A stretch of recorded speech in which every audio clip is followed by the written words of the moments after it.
Bonjour. Je me posais la question si vous aviez eu un détail particulier, je dirais, pour la lame d'air entre la maçonnerie et le complexe isolant à l'intérieur. Tu as évoqué une lame d'air. Mm.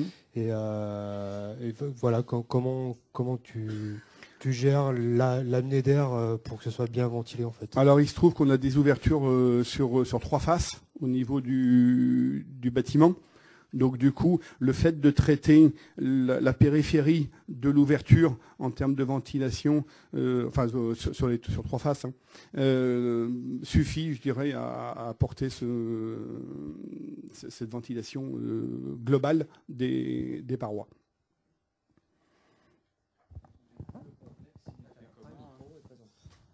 Jean-Pierre Matteo, Auvergne Promobois.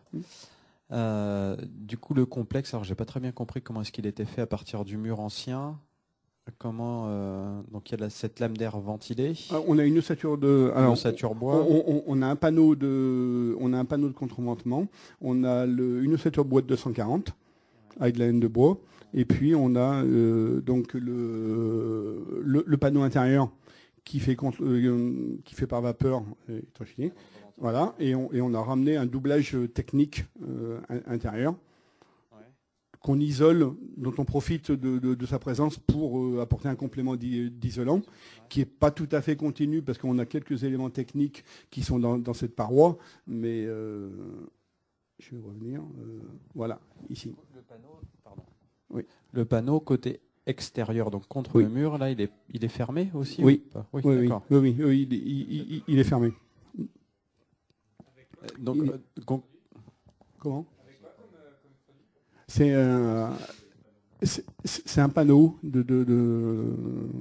C'est un panneau de particules. Un panneau de particules, oui. Ouais. Et du coup, pour le montage des murs, ça s'est fait tout sur site. Ils ne sont pas venus avec des murs préfabriqués? Si, il y a eu de la préfabrication. On s'est posé sur une longrine périphérique et on a posé les panneaux d'ossature bois préfabriqués. Qui sont venus par le toit, non? Non, mais on a une grande porte avait une grande porte qui est une ancienne porte de grange, je dirais. Donc on avait des dimensionnements des ouvertures assez importantes pour rentrer les panneaux. Est-ce qu'il y avait une exigence du maître d'ouvrage d'utiliser du bois local? Pas du tout. Pas du tout. Pas du tout. C'est pour ça que je disais tout à l'heure, quand on est dans une démarche explicative et en proposition, je trouve qu'il y a de la perméabilité. Alors après, oui, effectivement, mais d'une manière globale, oui. Enfin, globalement, je suis toujours un peu surpris quand on regarde le point de départ, je dirais, du maître d'ouvrage sur ses exigences, sur la programmation, et puis le point d'arrivée. Je trouve qu'il y a un cheminement qui est assez sympa globalement et qui fonctionne. Oui. Oui, dès lors qu'on est dans une démarche explicative. Donc là, oui, ce sont des bois noirs, donc locaux, quoi. Donc pas de souci là-dessus. Oui, bonjour. Je voudrais revenir sur cette histoire de lame d'air ventilée. C'est vrai que normalement, quand on isole par l'intérieur, il y a des épaisseurs à pas dépasser pour éviter la condensation en parois. Et donc, en ce qui me concerne, c'est la première fois que je vois une isolation par l'intérieur, mais avec une lame d'air côté mur ancien pour éviter cette condensation. Est-ce qu'il y a une étude particulière? Parce que vous avez dit que c'est ventilé en haut, en bas, mais c'est un peu empirique, non? Il n'y a pas de... être sûr que ça ne condense pas quelque part, parce que... faut que ça soit vraiment bien ventilé, une ventilation haute et basse en quelque sorte. Oui. On est vraiment à l'extérieur, à l'intérieur du mur, quoi. Oui, complètement. Du coup, techniquement, aujourd'hui, la structure bâtie en pierre, c'est une vêture extérieure du bâtiment, quoi. Voilà. Non, mais techniquement, c'est ça, quoi. Je veux dire, c'est vraiment. C'est une boîte dans la boîte, quoi. Voilà. Et donc, mais pour s'engager sur une performance passer Faos, il fallait absolument en passer par là. Et puis, l'isolation, des enveloppes extrêmement performantes en isolation par l'intérieur, je pense qu'il faut être extrêmement prudent sur ces problématiques. Parce qu'effectivement, je ne vois pas comment on peut fortement isoler un bâtiment existant par l'intérieur si on ne désolidarise pas le mur existant de la paroi thermique. Parce que on n'a plus, si on a une isolation thermique par l'intérieur qui adhère au support bâti, on n'a plus d'échange thermique au niveau du mur. Hein. Et je pense que c'est catastrophique très rapidement sur les problèmes thermiques, d'humidité et de gel au niveau du mur, quoi. Et par rapport à cette lame d'air, il y a aussi le bureau d'études d'architecture de Riva, donc c'est à Saint-Étienne. Oui. C'est un bâtiment donc, des années 1900 qui a fait donc, le même principe d'une boîte dans la boîte avec une lame d'air ventilée par le dessous et par le dessus. Et ce projet-là en fait partie donc, des retours d'expérience de l'action Arbre. Et donc à la fin, donc, courant de semaine, on vous enverra un lien vers un mini-site, un site provisoire pour avoir ces retours d'expérience, ces fiches retours d'expérience qui ont été faites. Et donc vous aurez aussi des détails similaires à cela sur cette problématique. Je pense que voilà, si on fait un complexe solidaire de la structure bâtie et du complexe d'isolation, il faut être extrêmement prudent sur la performance, parce que, enfin voilà, sur la composition de parois, parce qu'effectivement, plus on augmente la performance thermique, plus le mur va rester froid et humide, et donc se dégrader.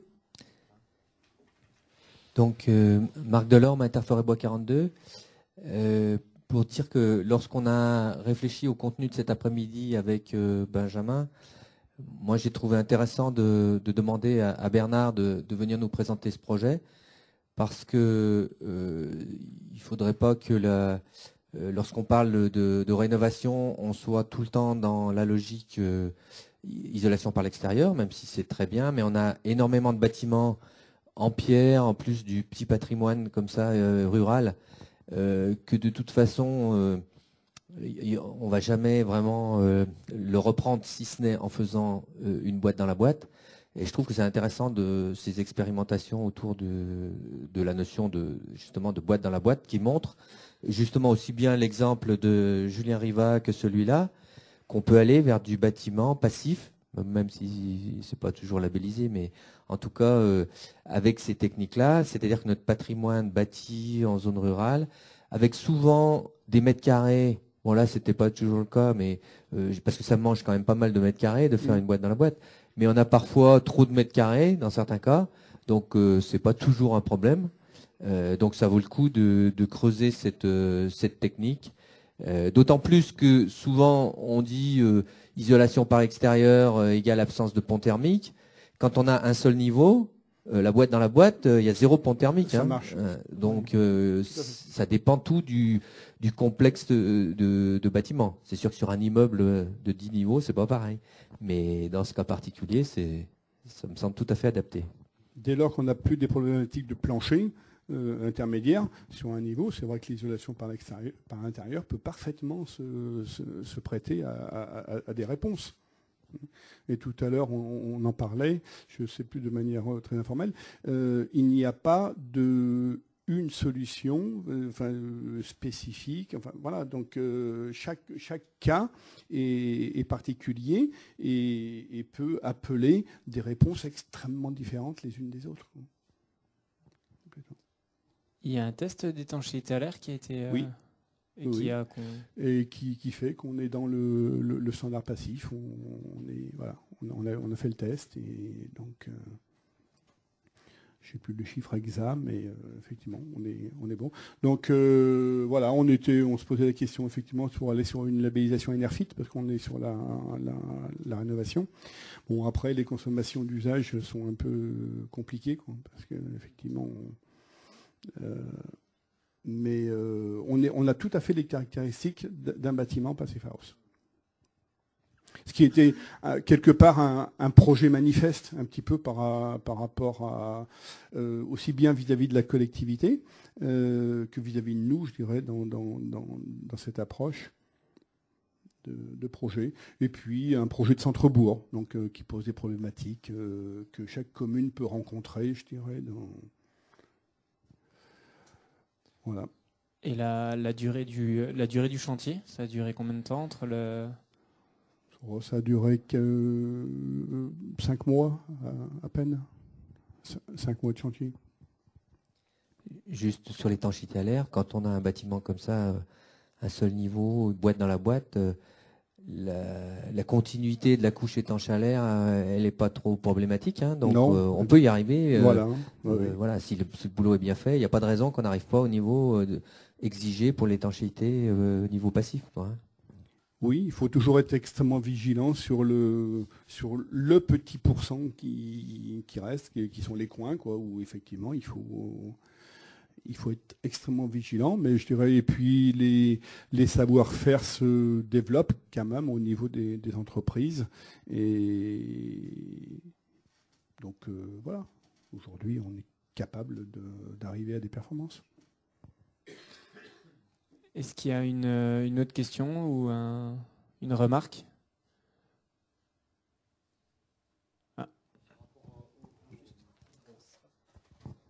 Par rapport à l'isolation du sol, en fait, est-ce qu'il y a eu une difficulté pour avoir une continuité entre le sol et les murs ? Enfin, comment ça a été mis en œuvre ? Voilà, donc ici, vous avez en bleu ciel, ici, on a 2 couches de PU, on a 160 mm de PU ici. La longrine béton est moins épaisse que la structure bois, et donc on a remonté un isolant ici qui désolidarise complètement la chape d'enrobage de la longrine, mais le dallage du sol, lui, il est froid, lui, hein, le dallage dessous, là, on est sur une paroi froide, hein, donc on avait juste à désolidariser la chape de l'enveloppe thermique.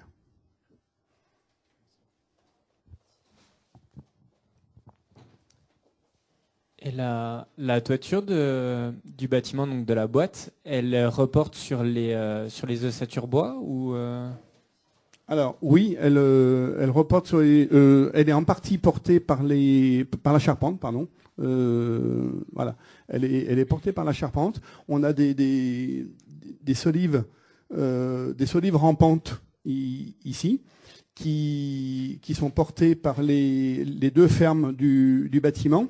Et ensuite, on a recoupé avec des voiles panneaux, parce que là, on est en isolant soufflé, donc en partie supérieure, et on a recoupé par des panneaux pour faire des caissons, quoi, je dirais, pour que l'isolant ne glisse pas, je dirais, sur la partie basse. Mais on est effectivement en support à la charpente principale.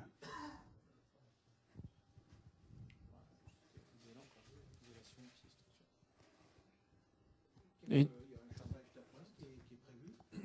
Que vous avez imaginé, parce que bon, Changy, je ne sais pas quelle altitude c'est, quelles sont les températures l'hiver, mais s'il y a des températures assez basses, est-ce que le chauffage, la maison passive suffit, ou est-ce que vous avez imaginé un chauffage complémentaire d'appoint ? On avait prévu un petit convecteur, mais bon, il n'a jamais marché. Donc, et qui n'a pas été. Il est en place, mais il n'a jamais fonctionné.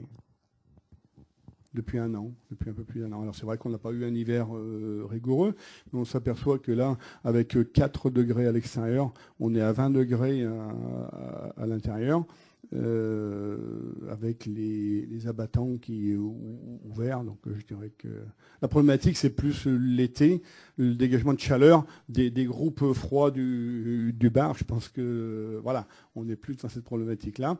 Bon, après, on n'a pas eu de retour, je dirais, particulier sur les inconforts. C'est vrai que cette ouverture supérieure pour aller chercher des apports solaires permet aussi une surventilation nocturne naturelle, je dirais, qui va bien, quoi. Donc l'idée, c'est effectivement d'être en cohérence de projet dans sa globalité. Et donc les ouvertures du dessus qui sont électriques, c'est manuel quand même, ou c'est quelque chose qui est automatique et qui s'ouvre à chaque fois tous les soirs C'est manuel. C'est manuel, c'est pas dépendant de la climatisation. Non. Mais bon, la structure est toute petite, il y a un exploitant, donc c'est lui-même qui gère ces éléments-là, quoi. Ok. Donc c'est un petit projet manifeste, voilà, qui nous a permis d'expérimenter plein de problématiques. Et puis une problématique quand même assez technique, la boîte dans la boîte, essayer d'être dans niveau passif, donc c'est quand même courageux. Oui. Oui, bonjour, un petit détail, vous l'avez peut-être dit, ça m'a peut-être échappé, c'est l'épaisseur du complexe isolant au niveau vertical. Donc il y a une lame d'air, et après l'épaisseur, c'est pour avoir une idée de la perte de surface. On est à 240 et on a à l'intérieur, on a 80 mm d'isolant supplémentaire intérieur en laine de bois.